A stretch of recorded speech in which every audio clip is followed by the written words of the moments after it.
नमस्ते बच्चों। ये कथा श्रेणी में आपका स्वागत है। मैं हूँ विलास भोंडे और आप सबको मालूम है, यदि ये आपको अच्छा लगे तो मेरी यूट्यूब चैनल को आप सब्सक्राइब करिए। ये वीडियो अच्छा लगे तो उसको लाइक करिए, शेयर करिए।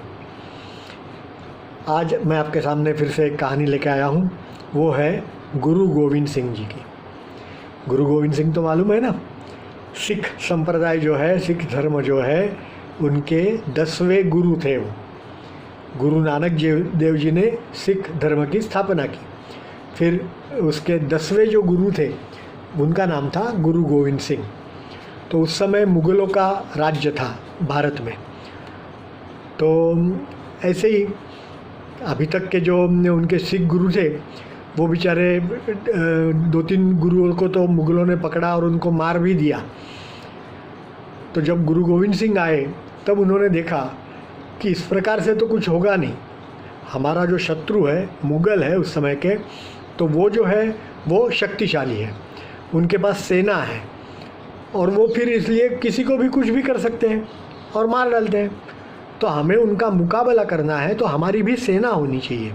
हमारी सेना जब बनेगी तब हम उनके साथ कुछ मुकाबला कर सकेंगे, युद्ध कर सकेंगे, हम जीतेंगे, उनको हराएंगे। तो ऐसी सारी बातें सोच करके उन्होंने 1699 माने 1699 उस समय आनंदपुर साहिब में एक सिखों का सम्मेलन जैसा बुलाया और उसमें सबको बुला करके, और वो एक जरा पर्वत जैसा था वहाँ पे, तो उसके ऊपर चढ़ गए, हाथ में तलवार ली और गुस्से से लाल हो गए थे क्योंकि परिस्थिति ऐसी आ गई थी। और फिर उन्होंने तलवार ऊंची करके और पूछा कि अपनी धर्म की रक्षा के लिए, हमारे सिख समुदाय की रक्षा करने के लिए मुझे कुछ लोगों की बलि देनी है। तो आप में से कोई है जो मुझे अपना सर दे सके, मैंने सर काटने की इजाज़त दे सके,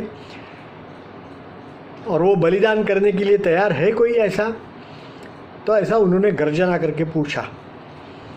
तो सब तो एकदम शांत हो गए।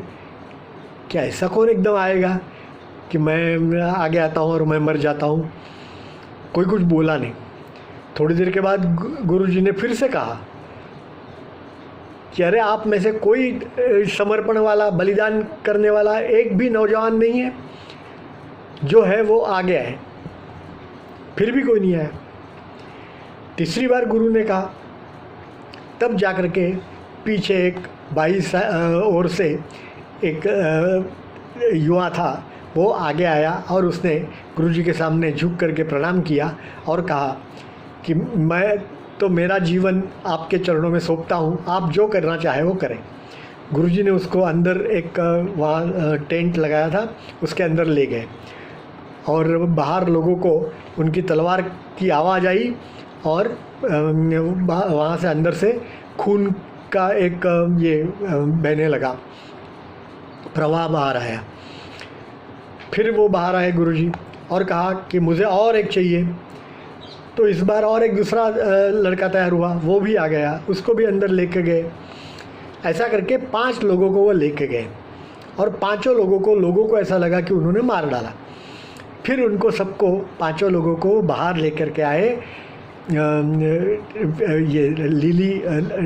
नीले रंग की पगड़ी, पीले रंग का पोशाक बना करके उनको कृपान दिया और ऐसा करके उनको बाहर लाए और कहा कि ये मेरे 5 प्यारे हैं, 5 प्यारे सिपाही, कि इन्होंने खुद का बलिदान देने के लिए सोचा। मैंने उनको मारा नहीं, मैंने तो सिर्फ बरकरा वहाँ काटा है और उसकी एक बलि दी और उसका ही खून बाहर आप देख रहे थे। तो अब देखो, आप में से और कौन कौन हमारे साथ इस सेना में आ सकते हैं, जुड़ सकते हैं। तब जाकर के सब लोग उसमें जुड़े और तब से ये खालसा पंथ जिसको कहते हैं उसकी स्थापना हुई। वो धर्म की रक्षा के लिए अपनी जान तक कुर्बान देने के लिए तैयार होते हैं। तो इस प्रकार से खालसा पंथ शुरुआत हुई, गुरु गोविंद सिंह ने की। तो बच्चों, ये भी एक आप याद रखना कि अपने धर्म के लिए, अपने समाज के लिए, अपने देश के लिए बलिदान देने के लिए हमें तैयार रहना चाहिए। तभी उसकी रक्षा कोई करेगा ना, नहीं तो कौन करेगा उसकी रक्षा? हम ही हैं। तो इसलिए बच्चों, ये भी आप एक सीख आज ले लो, ठीक है ना? धन्यवाद।